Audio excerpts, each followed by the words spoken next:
y'all doing? How y'all doing? Say how y'all doing? How y'all doing? All right, look, we're gonna have a really great panel. We got some illustrious people joining us on stage today, so I'll introduce them one by one.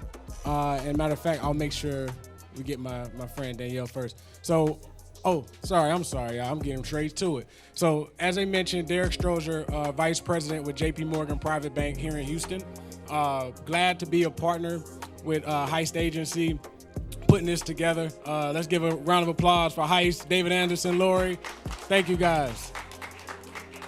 So I'll get into a little bit more about myself, but I want to introduce the illustrious panel today. So from JP Morgan Chase, my colleague, my partner in crime, she is the Southwest Segment Head of Diverse Women and Veteran-Owned Business, Danielle Davis, everybody. Give her a round of applause.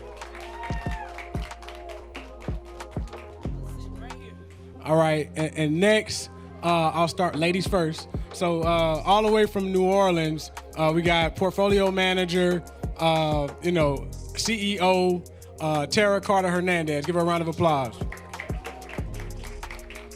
And then based right here in Houston, Texas, advisor for Mercury Fund, and then also co-founder and managing partner of The Collective, Ash Dewalt. Give him a round of applause, everybody. All right, so we're gonna make this very conversational. And before I get started, I just want to take a pulse of folks who are in the room. I know this is a funders panel, so it's a lot of founders in here trying to figure out how to get access to capital, whether that's through the institutions or whether that's through alternative forms of finance. So if anybody in here, who knows what private equity and venture capital is? Can I get a raise of hand? So very similar to me, I didn't really know what that was until I got into the world of finance. So we're gonna give you guys a little bit of education, and then for all the founders in here and people who are close to founders, make sure you guys understand how to get to the money.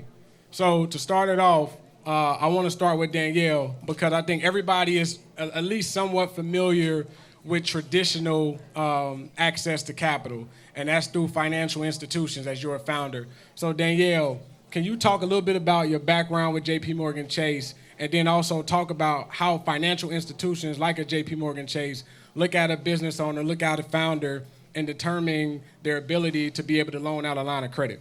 Yeah, for sure. So first, I have to say this before we get started. I mean, I'm just glad to be on this panel with First Fam.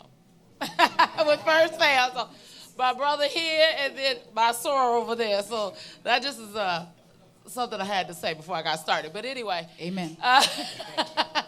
Danielle Davis, as Derrick mentioned, I'm the Southwest Head of Diverse Businesses in our commercial banking space. And I work with middle market size companies that are women-owned, veteran-owned, diverse-owned, and LGBTQ plus owned. And really, middle market size, people always ask me, well, what is that? It's different for different banks. But for JP Morgan Chase, it's if you're about 20 million in revenue up to 2 billion in revenue, right? And then I also work with a team that we have specialized within that area that's called our Innovation Economy team. And that works specifically with startups, technology companies, and disruptive commerce companies. So we have a space there too. But as Derrick mentioned, he said a lot of times people are like, well, how do you get funding from a bank, and how does a bank view you, right, in order to be able to get funding? So one of the first things I want to let people know is you have to know your numbers. A lot of times when we work with startups or founders, they're so creative and their ideas are magical, but I can't lend to you off of an idea. I can't lend to you off of what you think your company can be. I literally have to be able to put you in a risk profile, and it's in this box, and that's how we decide how you get funding, right? And so what I would tell you here today is know your numbers, know where your money is coming from, where it's going to, your cash flow, and how you create that revenue. And then the next thing I want to tell you about funding in general is I'm glad we're talking about, venture capitalism, private equity. There are other forms or ways to be able to give yourself money too, to help your company scale and grow. And so I want you to think a little bit about community development financial institutions, so CDFIs. I want you to think about MDIs, minority deposit institutions. They work in a different way. So banks are regulated by the government, so we have to play in this box. CDFIs are regulated by Treasury Department, right? So they have an island with squiggly lines. So they can help you a little bit better than we might be able to. And oh, by the way, we have given over $200 million to those very CDFIs and MDIs because we know everyone's not bankable at the beginning or at first, right? And so what we like to do is refer you to different sources to be able to get to that area, get the funding you need now, and then you'll come back. And those CDFIs and MDIs partner with us for you to come back when you're ready. So, but I should have told you a little bit about my background. I've been with the firm for 23 years. I know I don't look a day over 23, but 23 years. And I've worked in different areas. So commercial bank, that's primarily lending, treasury, payables for your accounts. But I've also worked in consumer and community banking. So started right at a branch as a teller counting a couple dollars, right? And have worked my way up here over the last 23 years to executive director in this particular position. But I try to always make sure that we know what we need to do in order to scale and grow. Now, if I help you and if you know better, you need to do better. And that's the part that I always tell people is like, I've given you the game and I've given you the information. I've even shown you some people that can continue to help you. Now you got to help yourself, right? You got to help yourself. So I want us to think of it that way. Thanks, D.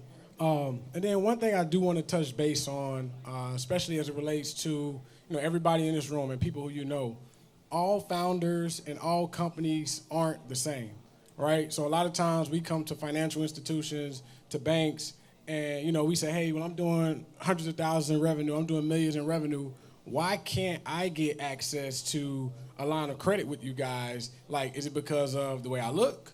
Is it because of something with my business? Like, what is it? So, D, could you talk a little bit about, like, there are also some industry-specific rules in which, we're not the best bank, and other banks aren't either when it comes to lending to a certain industry. So could you talk about that a little bit just to give the room a little bit of an idea of what that looks like? Yeah, and sometimes that disheartens me when people think, is it me or the color of my skin or who I am as to why I'm not getting a loan? And really, banks don't operate that way at all. It's just basically, these are the check marks. If you fulfill these check marks, then the lending is given to you. But I want you to kind of think of it like industry-wise, and I explained this to a company that had been in business for over 20 years and has $40 million in revenue. So this is a larger business. And he really wanted a line of credit. And he said to me, I have $2 million in the bank. Why can't you give me a line of credit for $2 million? Well, his business was helping, it's like a staffing firm, right? So if you really think about it right now, what is the product that a staffing firm gives? Anybody in the audience, can you tell me? Is that a product? It's a service, right? And so since it's a service, how can we lend on a service? If something were to happen to your business, whatever that might be, right? Something happened to the business. How do we recoup our investment? How do we make sure that this payment that needs to be made on the 5th of every month of $550 is going to happen if you're a service-based business? So that industry is very difficult to lend to, right? Also think about restaurant-based businesses.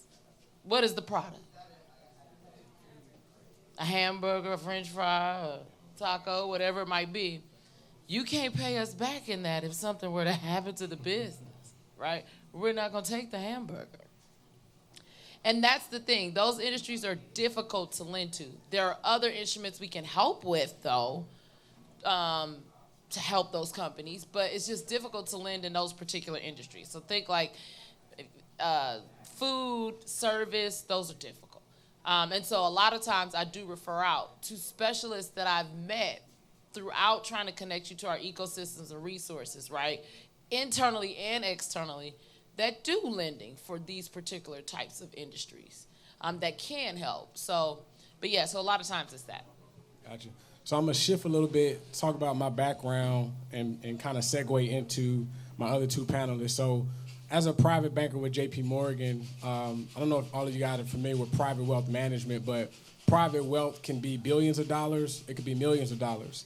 But essentially, we have a platform that's able to serve individuals and families and institutions in that space. But something that a client actually told me that really resonated was, JP Morgan or whatever financial institution is out there, you guys can't just be in the business of managing my wealth once I get to those millions and those billions of dollars. Like, I would love for you guys to take that journey with me. Like, that's going to differentiate you guys from, everybody else out there, because it's hard to get to a net worth of millions of dollars and billions of dollars. It's even harder, for certain demographics. So one of the things that I take upon myself is when we can't do the lending the traditional route through a financial institution, it's figuring out what are the alternatives. So that's why these two esteemed panelists are joining us today. So Ash, Tara, first and foremost, because not too many people raise their hand when I ask this who knows what venture capital and private equity is. Not too many people raise their hand. So could you kind of get into, like, what does that even mean? What does that look like? Yeah, so real quick, I'm sure everyone in here has watched Shark Tank at some point or another. It's similar to what we do, but it's actually like real life, not made for TV. Venture capitalists, what they do, someone like myself, we look to invest in a tech company. Some folks focus on various sectors. They might focus on clean energy or, healthcare. I focus on specifically sports. I invest in sports tech startups. And so for a VC, our main objective, to just keep it very high level and simple, we're trying to hit home runs. And home runs, when we invest, that means a 10x plus on our investment. And so that's just the name of the game. We're not in it to hit singles or doubles or triples. We're trying to hit home runs every time we invest. And so in order to do that, when we're looking at a company and evaluating that company and doing our diligence process on that company, we're looking to see how large is that market? How large is that total addressable market? What does the team look like? What does the tech look like? All of these different things. Do they have traction? All of those different factors goes into our decision whether or not we decide to invest in this company as a company that can potentially be a home run. And that for us is either an acquisition, merger, acquisition, IPO, things of that nature. And so, that's how we look at when we look at investing in a startup. And then also at the end of the day, personally, when we look at a founder, we look to see if that founder, he or she has domain expertise. We're looking at what are those unfair advantages that you have in the market? What makes you differentiated from any other company that's playing in that sandbox that you're playing in? And so those are things that we're looking at from a VC perspective. Personally, there are some funds that invest in lifestyle businesses. My fund particularly, like I said, we invest in sports tech startups, and that's innovation across human performance, injury prevention, things like scouting, things that are going to enhance your your business operations at an organization, things that are going to enhance the stadium and venue, things like that we're looking at that can also be applied to adjacent markets as well, because then again, that's an even larger market. So a lot of health tech and sports tech, there's a lot of overlap. And so we're looking at companies like that can go play in those different industries. Right. Appreciate it. Tara? Yeah, so two things. One, great points, everybody. The bank has to color inside the lines, and we can color outside the lines. However, we're still cautious. So everybody in here, if anybody has ever asked you to borrow money, raise your hand. Right? And so what you do is you like, number one, what you need it for, right? And number two, when you gonna give it back to me, right? So that's the same process that we're doing with our own expertise. And so the way that I look at it is it's a horse and a jockey, right? So the horse is the idea. And they have amazing ideas, and they have good ideas, and either one of them can win. But it depends on the jockey, who's the founder of the company, and how they execute. Because you can take a so-so idea and kill it if you know what you're doing. And especially all you creators in here, you know how to grab attention, you know how to get the energy. And so I'm assessing your ability to do what you told me you were going to do. Now, for founders, especially in this startup stage, everything does not go perfectly, and we do not expect that. But how nimble are you? How is your demeanor when you're in a crisis? Who is your team? Who has your back? What resources can you utilize to tap into? Because things do go wrong, right? It's not perfect. And so it's an assessment of all of those things besides what Ash has been saying, how does it scale? Because our money is in first, or at least way before the bank. And so he said 10x. That means if he puts $1 million, he wants his return to be 10 at a minimum, 10 million. So how do you scale to be able to reach that just for the part of the investment that you're gaining from him? So I hope that helps a little bit on, and then one other thing, it kind of goes in levels, right? So you have an idea for a company. What usually happens is you check your own pocket. A lot of times that's limited. And then you say, okay, hit up your friends or hit up your family. Sometimes for us, friends and family don't have as much as well, right? So it makes it more difficult, but that's usually sort of the next step. And then you reach out to, some other investors, and then you kind of go up the chain to get to VC. Because a lot of the VCs, they may want you to be at $1 million of revenue a year before they even put their check in. And so they have these groups called angel groups that'll give you checks at a smaller size, before you even get to the VCs and then later to the bank. Look, thank you so much, Tara, on that lesson for the audience. You kind of got into something that I was going to get to anyway, is check size, right? Because you got a lot of founders out here who hear about VC, they hear about private equity, and they have all of these assumptions of like, oh, okay, I'm going to raise $5 million to execute on this vision to do what I'm trying to do. I'm going to do X amount of revenue each year. Realistically, right? So can you talk about your background, why you got into the space, and then what does an average deal that you get in on, what type of check size does that look like? Because I know a lot of founders and people close to founders are curious as to how that stuff actually works and what's realistic and what's not. Yeah, sure. So my background is I'm actually a real estate developer. I've been doing that for a very long time, and I decided I didn't want to do it anymore. And about 11 years ago, my cousin's a professional athlete. I got introduced because the guy who co-founded the Weather Channel moved to my city. And somebody told him to reach out to me because he was starting an angel group, just what I just said. And he's like, oh, you might want to come and invest. I'm like, I don't know anything about this, but I'm type A creative, right? And I'm sort of big picture thinking. So I was curious. So I went to check it out. And he actually taught me how it works. And at the same time, my cousin who plays in the NBA, everybody's pitching him for deals, and he didn't know how to do it. And so I basically took over, and I managed the fund, right? And all his other investments, whether he invests in businesses or other real estate deals. And so that's kind of how I got into it, and I just went all in, because if I'm in, I got to know what I'm talking about and get my resources and my connections. Because another big thing is you have all these people with ideas, but something that's really important is what we call good deal flow, right? Mm-hmm. And where is it coming from? So that means I had to tap into Silicon Valley, I had to tap into New York or Atlanta, or where the good deals are flowing, because it's kind of like a good idea or, the secret to getting in the club, it's a whisper. And not everybody's going to know about it. And so you need to be in the room where the people are talking about the new deals. Otherwise, you're not going to get in, right? Because it really goes quickly a lot of times. So that's the first part. We've invested from a check size of 10,000 to 250, no, probably 500, right? So we're in a smaller tier. But what we do is invest with a lead investor, right? And that is the person who's writing the biggest check at that time of investment in the company.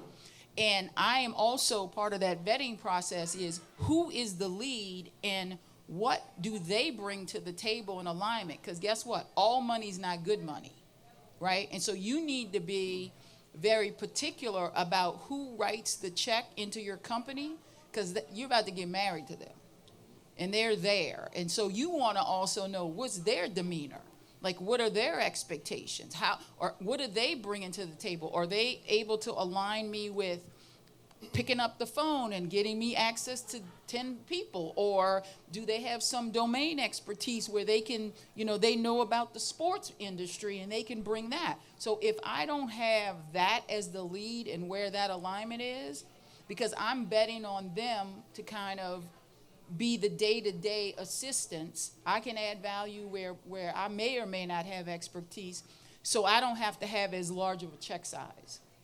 So that's the way we operate. And then your focus areas for anybody in the Well, industries? I don't have a specific one. We've invested from early to late, but what I do is twice a year, I basically see what's next. It's all about what's next, showing up too late. So I'll tell you some of the industries, and some of them are even they're not some are in later stage. We've been on them for a while, but cybersecurity, robotics, biometrics, right? Like, how many passwords do you have?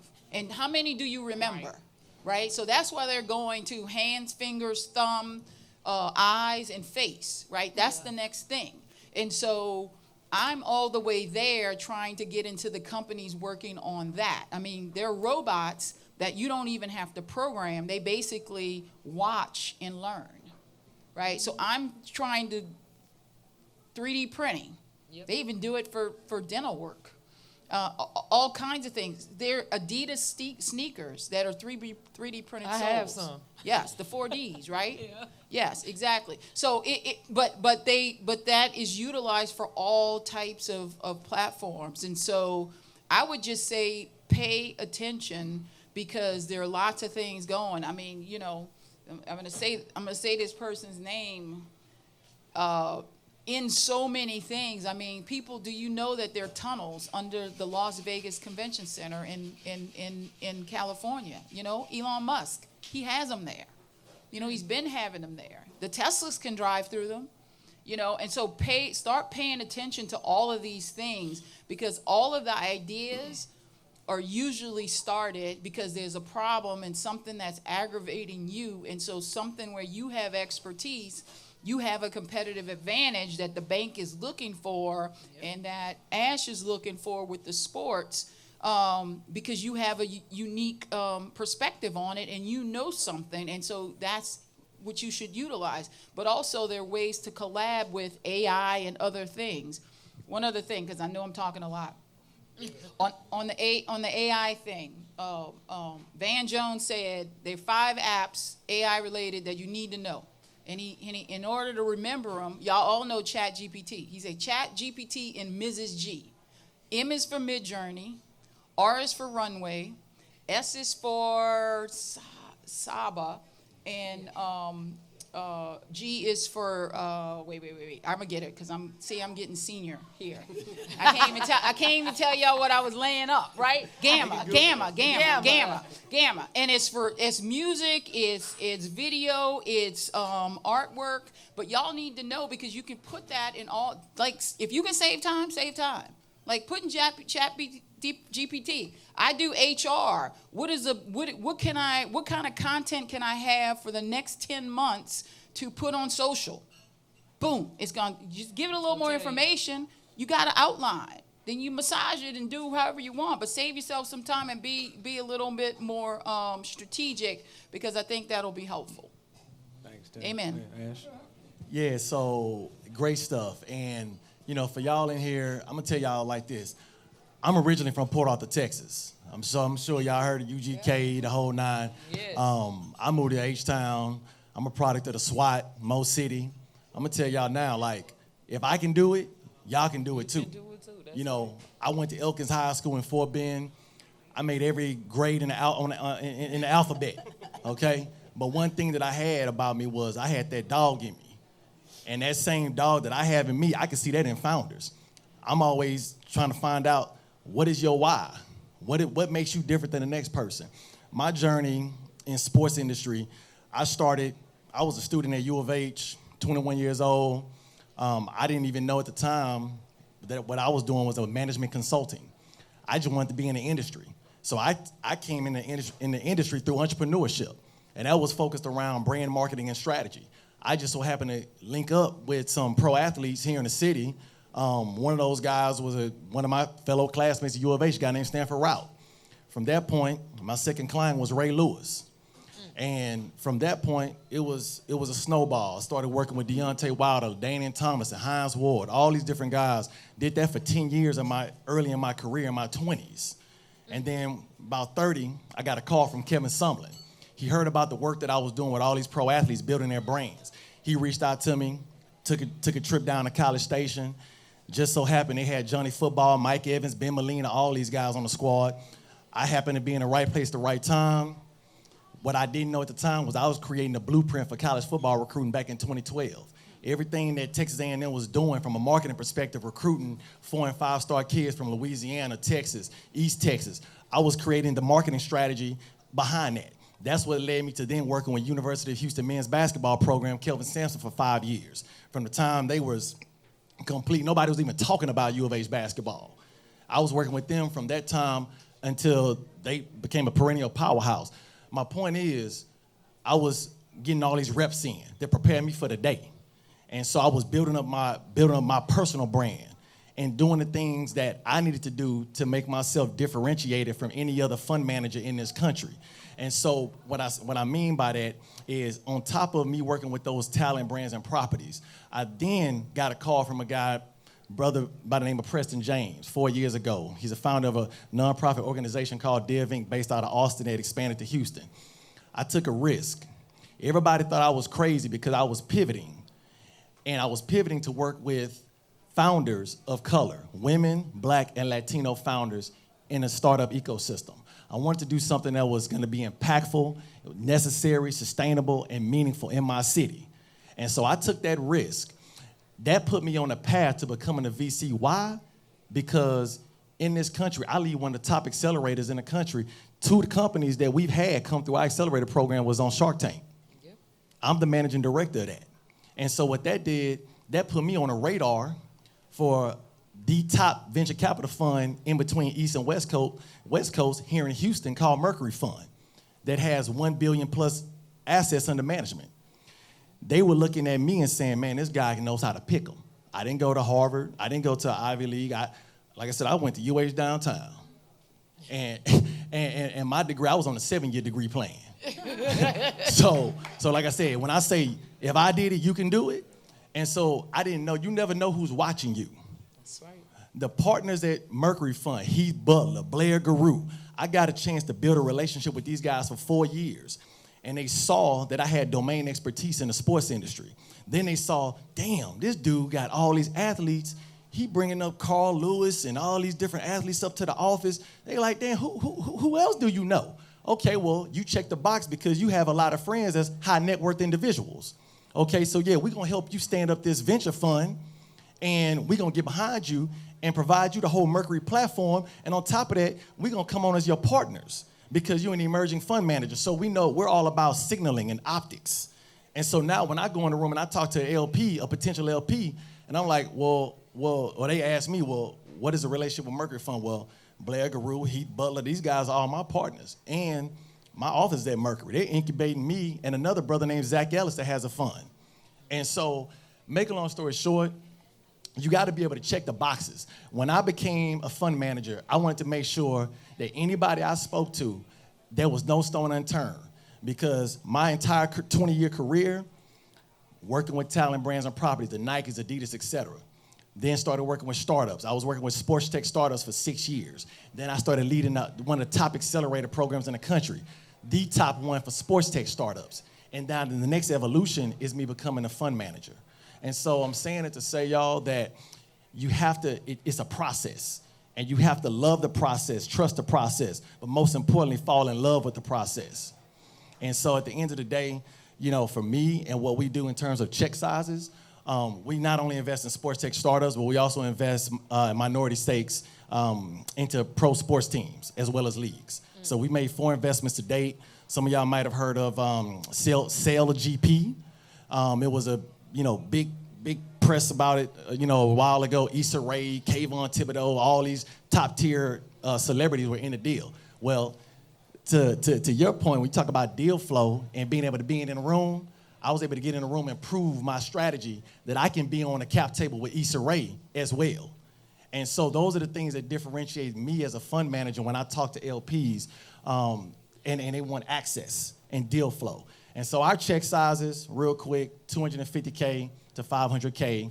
We are an opportunistic fund. We invest at Series A, B, and C stage companies, and we invest at the product market fit.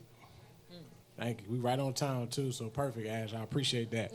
I think it's time for us to open up the Q&A, but before we wrap, in terms of everybody on the panel, do you guys want to give any parting words of wisdom, especially for founders out there, outside of having that dog in them, Ash? But Danielle, from an institutional side, Ash and Tara, from your respective roles as portfolio managers, anything you like to Yeah, give? so I would probably tell founders out here that, one, don't give up. So you just cannot give up, especially when we talk about diverse women, veteran-owned companies. You cannot give up. There are not enough of you out there that are doing it, right? And those that normally do it and make it happen, it's literally because they have never given up. They just don't give up.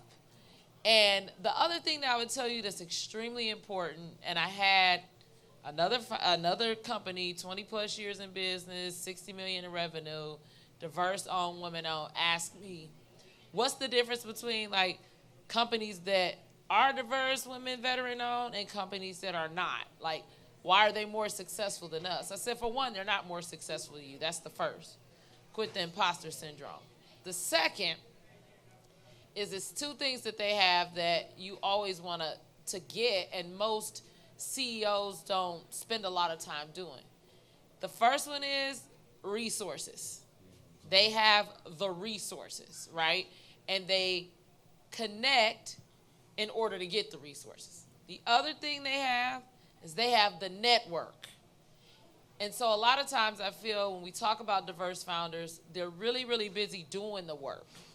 Like, so think about it like this: making the fried chicken, making the collard greens.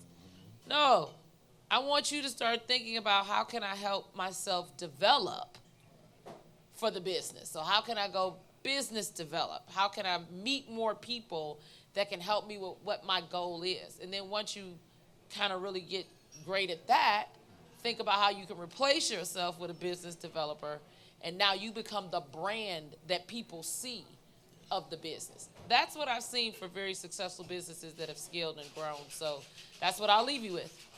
Thanks, D. Yeah. Well, 2 things. One, on that networking side, people say elevator pitch. I would be like, be really succinct. 1 sentence. What do you do? Right. On my real estate side, I convert underutilized real estate into cool creative spaces. I just tell you what I did, right? If you want to know more, you're going to ask me, but I just gave you that really succinctly to get it. And the other thing I think, and this goes back to your product market fit, right? And that's really finding out the mix of who your customer really is and what they're willing to pay, right? So that's what he meant. And at the first part is, who is your customer? And somebody say, oh, women between it. No, I want to know specifically, like, do that real homework in the beginning, because once you know who your customer is, you know what they like and don't, and then you can get to how much are they willing to pay. Are they like zealots and anything I put out, they're going to pay? Or like, where is it? Because then you have more information for that product on what do they like. Don't put this on there because it's not important to them, or add this tool because it is important to them. So really focus on who are you really selling to and what's important to them and what makes them move, because getting them to yes is saying I purchase, I support you, or whatever that is. You need to understand how you bring them on that journey and get them to do what you need them to do. So. Perfect. All right, I'll say 2 things real quick for founders out here. Be coachable, please. That's be coachable, facts. please. That is so important. As investors, we want founders that are coachable. You don't have to do everything we say, but at least consider the advice and when we're trying to offer guidance, because we've seen this movie before. And so trust that and be coachable. And the second thing is be comfortable being uncomfortable. I'm going to say it again. Be comfortable being uncomfortable. Do the things that a lot of people don't want to do. One example of that, market research. Do your homework, research your market. Those things, those little things, they will separate you from everyone else. Why? Because most people don't like to do research. Right. They don't like to do it. So do those things that other people don't, and I'll leave it at that. Perfect. So I guess we'll open it up for Q&A now. All right. Any questions in the audience? I see one back here. You got a mic?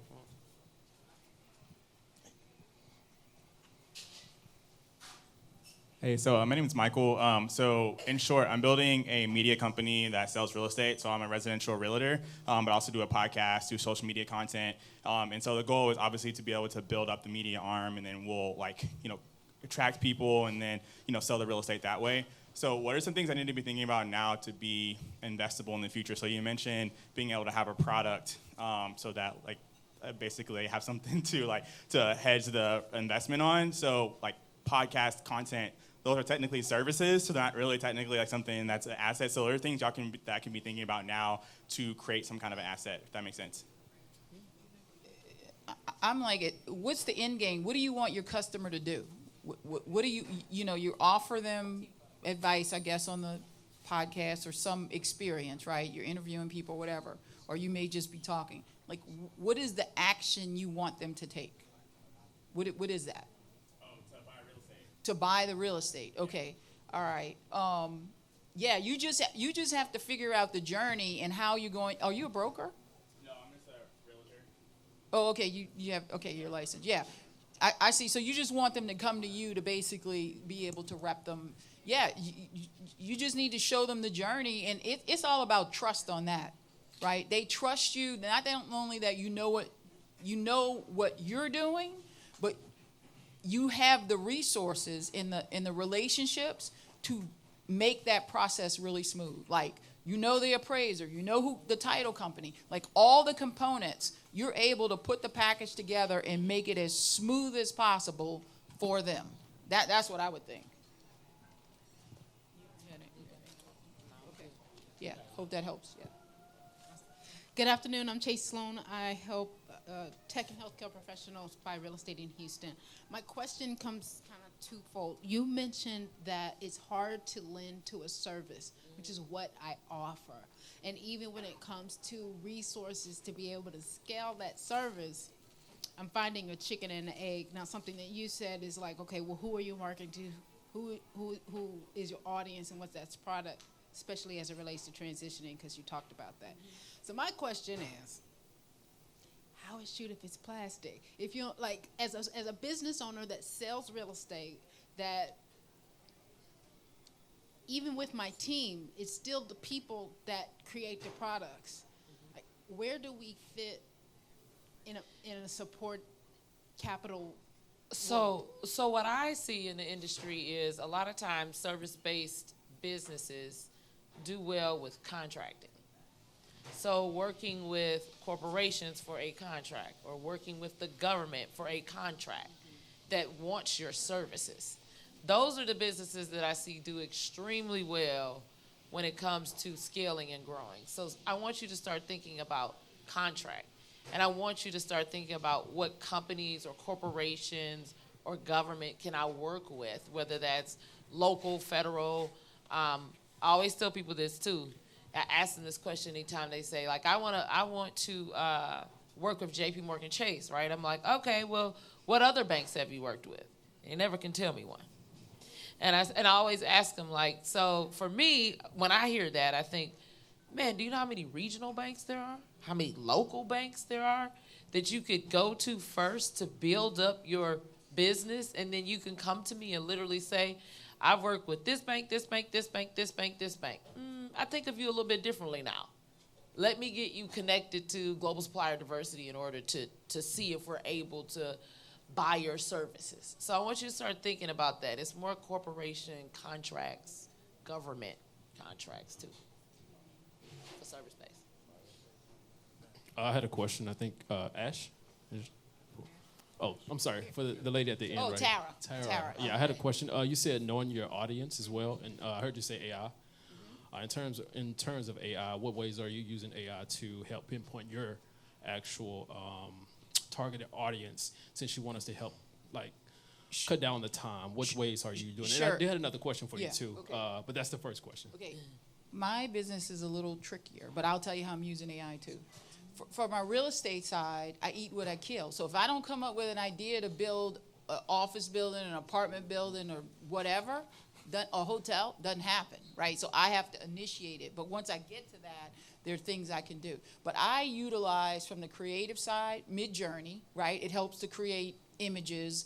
They have some programming that helps with logos, right? It may not create the final one, but it helps generate ideas. I also use the Chat GPT a lot for lots of different things, even for content. Even when I'm in Derrick's position, and sometimes I moderate, I'll generate questions. And I've done it, I've done that multiple times and in fact, one of the persons who I did, he was like, those are the best questions I've ever had. I was like, I'm not telling you how I did it, but anyway, but so I'll utilize it for that. And then Gamma, the last one I tell, that one is for PowerPoint. So you can put it in there and it'll do a 10-page deck in seconds. And at least outline it for you, and then you go from there. So those are the things that have been most useful for me. Okay. Second question is, do you invest in medical companies? Devices, for medical devices, More so medical. I mean, more so medicine. Oh, medicine. No, I have not done medicine. I have some related type companies, but not medicine. So kind of piggybacking off the AI, kind of going with AlphaFold. I'm not for sure if you're familiar with that or DeepMind in terms of Google. Yeah. I'm not for sure if you heard about the latest advancements in that in terms of protein folding and in terms of two kind of figure out my question. With the protein folding, in terms of where do you see medicine going? Because they did harness the power of AI to help find new protein folding shapes. Yeah, so I'm not familiar with that, but I'm in. That was so deep, brother. No, that's okay. I'm not. No. I know where he's going. I'm not familiar with that, right? But yes, AI is going to help with drug development and being more efficient with getting to a solution, because the other reason I wouldn't do a drug company, because of all the FDA approvals and the different testing requirements, it just takes so long, and that's an extra bet, and I don't have full expertise. I'd like to have some doctors and special expertise to advise me. Now, let me give you this. If there was a VC that was leading it, that had super expertise, and other people that are in my circle that are advocating, and I could get my arms around it, then I might consider it, but I'm not going in blind. I wouldn't.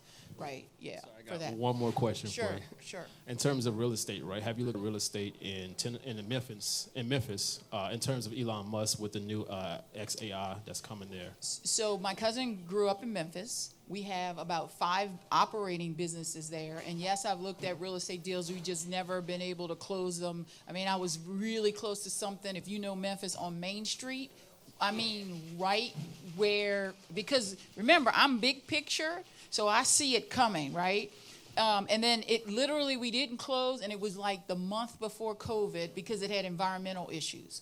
And so I just haven't had time because I'm working. We have 40 acres on vacant land next to the convention center on the New Orleans riverfront. me and other team of developers, we're building a brand new neighborhood called the River District. Shell's gonna build a new office building. We're gonna have Top Golf. We're building multifamily, a 1 acre park, all new streets, sewer, water, drainage, and hotel and entertainment, everything right there. So I kind of been focusing on that. So you do see the wave coming to Memphis with the XAI? Oh, it's already there. Oh, yeah, for sure. It's been there. I mean, this was, like I said, before the pandemic.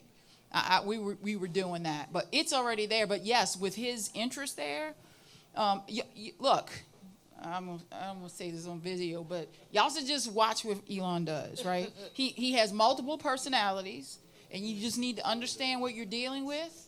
But the dude is a genius, and he has a whole plan, and he is executing on it. That's true. Okay. Hi, so I'll be honest, I do have 3, but I'm gonna make mine very quick and concise, okay? It's kind of for each person, I do apologize. So I'll go from right to left. You mentioned that JP Morgan Chase is not interested in investing in a business like restaurants or the food and beverage industry. I didn't say that. I said it's hard to get a loan. Okay, it's hard to get a loan. Lending. But you did say that there were other resources available. Yes. Can you mention those, please? Yes, so the one that I mentioned to you are CDFIs, so Community Development Financial Institutions. If you just remember CDFI, look that up, you'll see a whole string of them. A few that are here, we have Lift Fund, People Fund, LISC, those are some. Okay. And then MDIs, Minority Deposit Institutions. Okay. Those are others that really can help you out as well. Yeah. Thank you. Yes.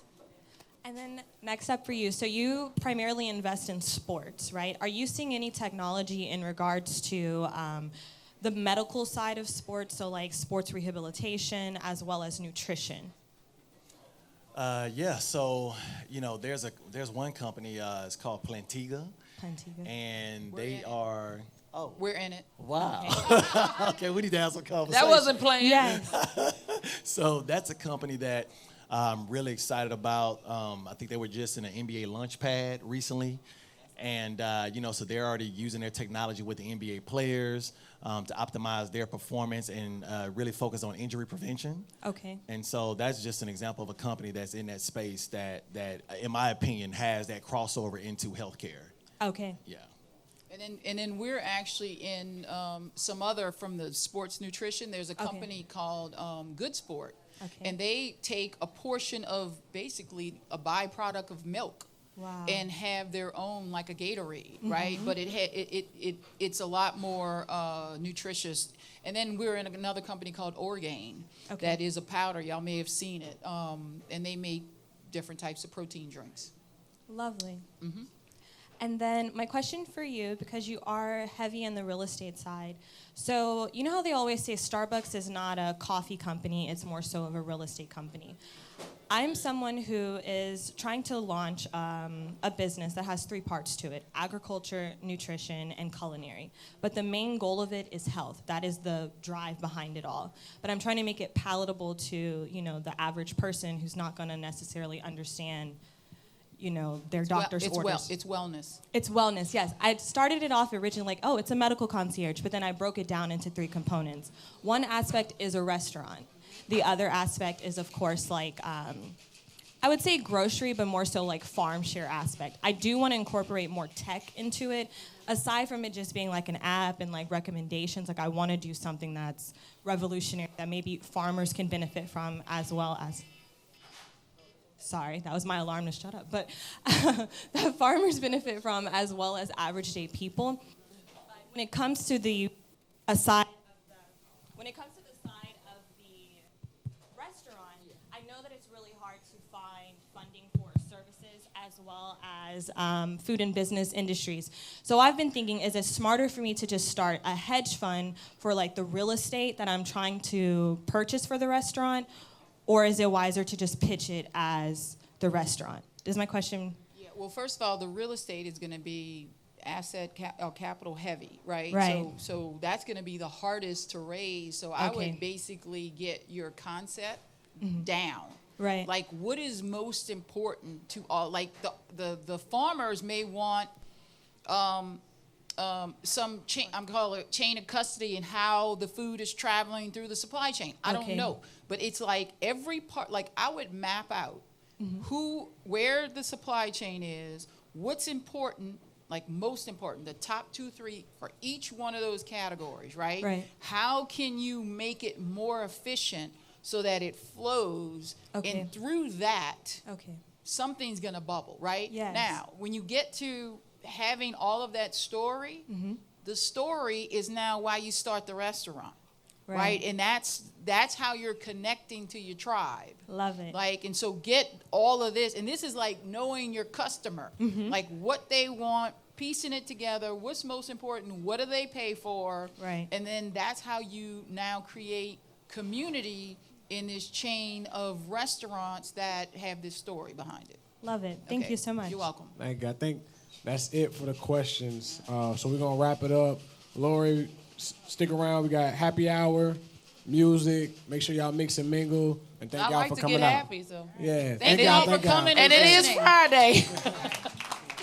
Right. Hey, so just first of all, thank you guys for an amazing panel because we all trying to find out where the money at, where the dollars at. I'm so excited. Thank you to the JP Morgan Chase team, Ash, Ms. Tara. Just so y'all know, we're opening up the upstairs. We have our Sir Davis Lounge upstairs, so please go take part in the tasting experience. We also have an engraver up there doing custom whiskey glasses. So definitely go upstairs and take part little activation. I think we still got some food left. There's some brownies left for dessert. So help yourself and thank you guys. Thank you guys for being here today. Really, really appreciate it. Thank you.